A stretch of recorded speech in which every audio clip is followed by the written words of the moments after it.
जी। इसके बाद हमारा जो नेक्स्ट टॉपिक है जी, डायरेक्ट इनडायरेक्ट एविडेंस और सर्कमस्टांशियल एविडेंस। सर्कमस्टांशियल एविडेंस पे भी जैसे कि मैंने गुजारिश की कि कोई हमें क्लियर इसकी डेफिनेशन जो है वो यूएसओ में नहीं मिलती। इस पे भी हमें कुछ प्रेसिडेंट्स हैं जिनका जो है वो सहारा लेना पड़ता है इसको प्रॉपर डिफाइन करने के लिए। डायरेक्ट एविडेंस के हवाले से हम आर्टिकल 17 जो 70 जो है, ठीक है, 71 तक ये रेलेवेंट आर्टिकल है कि अगर हम ओरल एविडेंस की बात करें तो ओरल एविडेंस यूएसओ ने कहा जी कि oral evidence must be direct. ठीक है, तो इन आर्टिकल्स की मदद से और कुछ केस लॉ की मदद से हम इस टॉपिक को जो है वो समझने की कोशिश करेंगे। इसके बाद स्टैंडर्ड ऑफ प्रूफ और बर्डन ऑफ प्रूफ की टर्म है यहाँ पे। बर्डन ऑफ प्रूफ पे तो क्यूएसओ में जो है वो 117 से लेके 127 तक जो है वो सुफिशिएंट प्रोविजंस जो है वो मौजूद हैं जिन्होंने बर्डन ऑफ प्रूफ से मुतल्लिक तमाम चीजों को जो है वो कवर किया। लेकिन स्टैंडर्ड ऑफ प्रूफ की अगर हम बात करें तो स्टैंडर्ड ऑफ प्रूफ पे ये जो क्रिमिनल केसेस में स्टैंडर्ड ऑफ प्रूफ क्या है, सिविल केसेस में स्टैंडर्ड ऑफ प्रूफ क्या है, ठीक है, इस हवाले से क्यूएसओ ने हमें कोई क्लियर गाइडलाइंस जो है वो नहीं दी गई और इसीलिए ये स्टैंडर्ड ऑफ प्रूफ की जो टर्म है ये क्यूएसओ में डिफाइंड भी नहीं है। इसके बाद आपका जी टॉपिक जो है वो एडमिशंस और कन्फेशंस। एडमिशन और कन्फेशन की अगर हम बात करें तो एडमिशन से मुतल्लिक आर्टिकल 30 से लेके 36 तक जो आर्टिकल हैं वो एडमिशन को डील करते हैं। कन्फेशन से 37 से ऑनवर्ड जो आर्टिकल गालबन 43 तक ये जाते हैं, ये कन्फेशन से डील करते हैं। कन्फेशन पे अब भी हमने high court rules and orders पढ़े कि चैप्टर 13 जो है high court rules and orders का वॉल्यूम 3 का, वो भी हमें कन्फेशन पे कुछ गाइडलाइन प्रोवाइड करता है।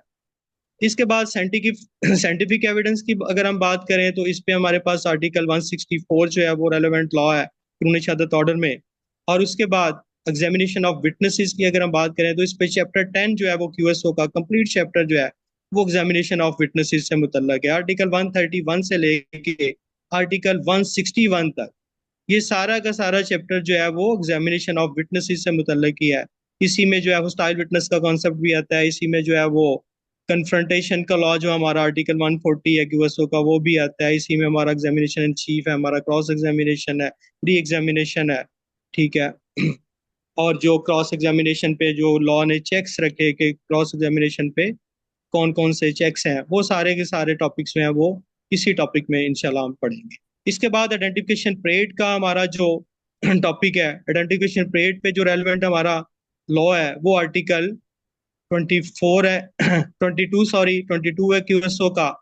और इस पे जो पुलिस रूल में भी हमारे पास कुछ रूल मौजूद हैं चैप्टर 26 का जो रूल 32 है वो हमें इस पे आइडेंटिफिकेशन परेड पे गाइडलाइन प्रोवाइड करता है। इसके अलावा हमारे पास जो है वो चैप्टर 11 पार्ट सी जो है वो high court rules and orders volume 3 का, वो भी हमें आइडेंटिफिकेशन परेड पे कुछ इंस्ट्रक्शंस जो है वो प्रोवाइड करता है। इन तमाम लॉज के अलावा हम जो है हर टॉपिक पे इंशाल्लाह जो लैंडमार्क जजमेंट्स होंगी और उसके अलावा जो लेटेस्ट केस लॉज होंगे उनकी हेल्प से हम इन तमाम लॉज को जो है वो पढ़ने की कोशिश करेंगे। ये था कि आपका एडीपीपी और डीडीपीपी का कंप्लीट कोर्स आउटलाइन।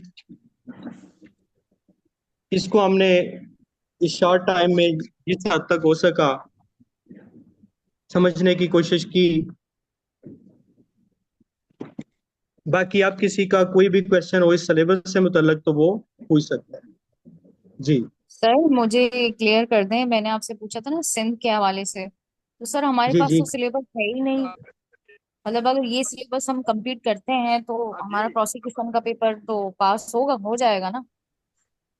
मैंने एक बार पहले भी गुजारिश की है कि ये वाला जो सिलेबस है ये मेरा ख्याल में, ये मेरी जाती राय है, किसी भी सूबे के प्रोसिक्यूशन के एग्जाम के लिए इनफ है।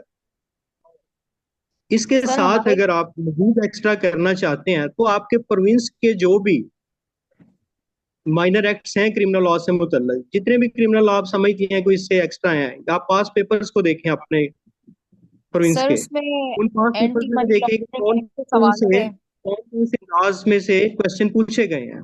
आप इसके अलावा उन एक्ट्स को जो है वो कर लें। और हमारे यहाँ पे जो पंजाब के लॉज हैं इसमें जो स्पेशल लॉ पंजाब के हैं उनको आप इसमें से माइनस कर दें। मेरे ख्याल में ये स्ट्रेटजी अगर आप अडॉप्ट करें तो आप अपने सूबे के लिहाज से प्रोसिक्यूशन एग्जाम की अच्छी तैयारी कर सकते हैं।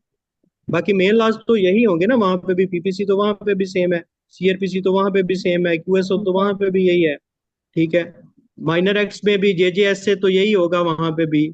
ये high court rules and orders तो हो सकता है आपके वहां पे सिंध के जो है वो थोड़ा डिफरेंट है, वहां पे पुलिस रूल्स आपके सेम है,